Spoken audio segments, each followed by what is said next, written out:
Selamat pagi teman-teman, dimanapun teman-teman Jorevam berada. Mudah-mudahan pagi ini dalam keadaan baik semua.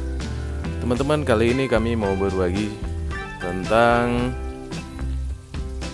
kolam kami di pagi hari.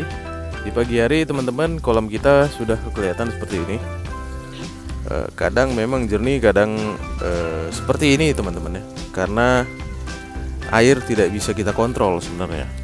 Kualitas air tidak bisa kita kontrol karena memang dia dari bawah tanah gitu ya.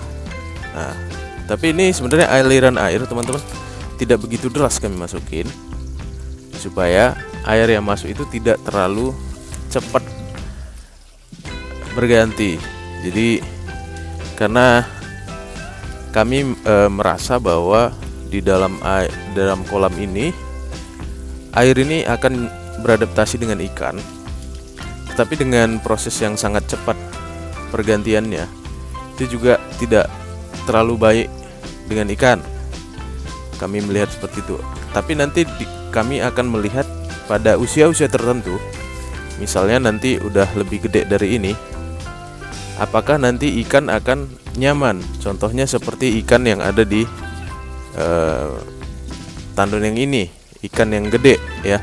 Ikan yang gede ini tidak pernah ada kematian, sedangkan ikan-ikan yang kemarin kecil itu sering terjadi kematian. Seperti itu. Pada saat ikan yang gede kita taruh kemarin, di sini ada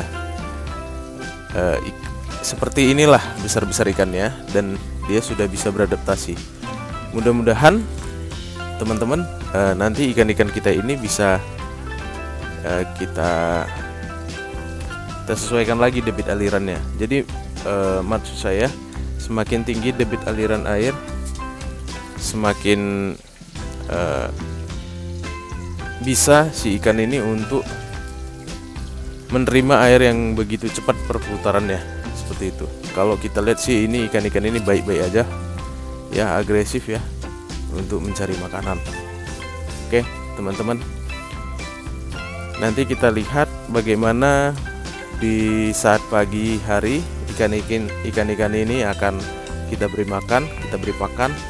Mudah-mudahan teman-teman bisa terhibur situasinya teman-teman. Oke, terima kasih teman-teman.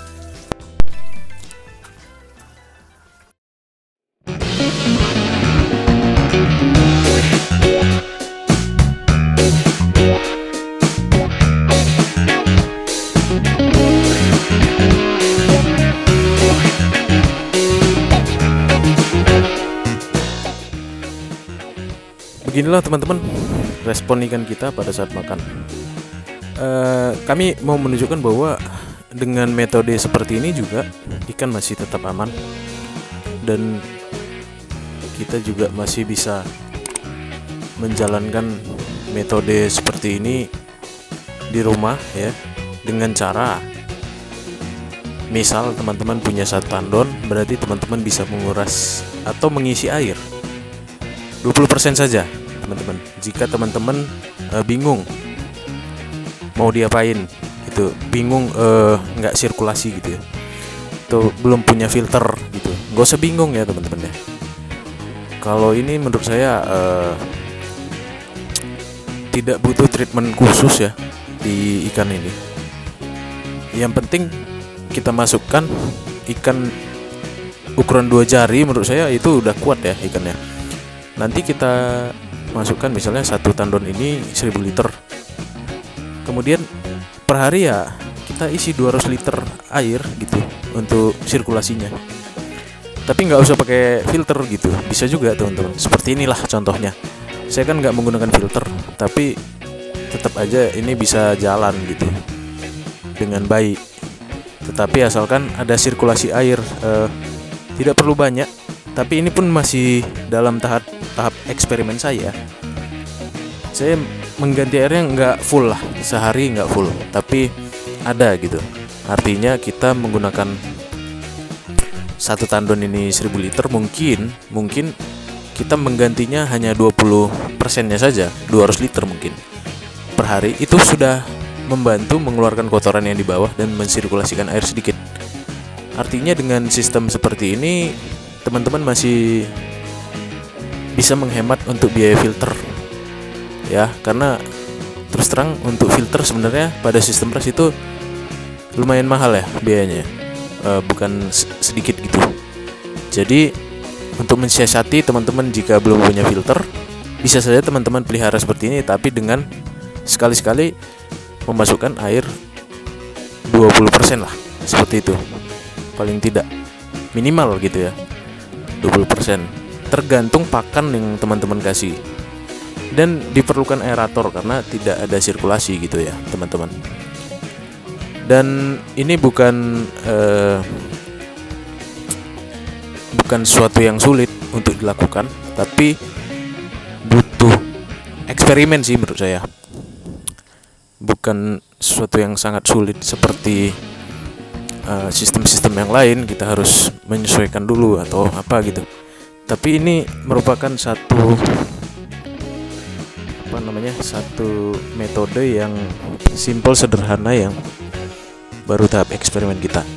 Mudah-mudahan teman-teman dengan melihat video kita ini bisa membuka pikiran, karena ini sebenarnya awalnya dari sistem ras yang memunculkan ide ini. Karena kita bagaimana jika tidak menggunakan filter seperti itu. Tapi kalau teman-teman ingin menggunakan filter, tidak ada masalah juga, dan itu lebih bagus sebenarnya, karena pada usia 2 jari dengan filter itu sangat baik menurut saya, dan kematian mungkin jarang. Tapi dengan sistem seperti ini masih untuk di bawah 2 jari menurut pengalaman saya ya, itu masih rentan ikannya dan muncul kematian-kematian gitu. Apakah karena air yang tidak stabil, bakteri yang di dalam tidak stabil gitu ya, proses alaminya tidak stabil. Tapi kalau kita menggunakan sistem ras mungkin stabil, seperti itu teman-teman. Tapi mudah-mudahan di kemudian hari teman-teman bisa lihat updatean kita terus, supaya teman-teman bisa melihat bagaimana sih sistem ini berjalan.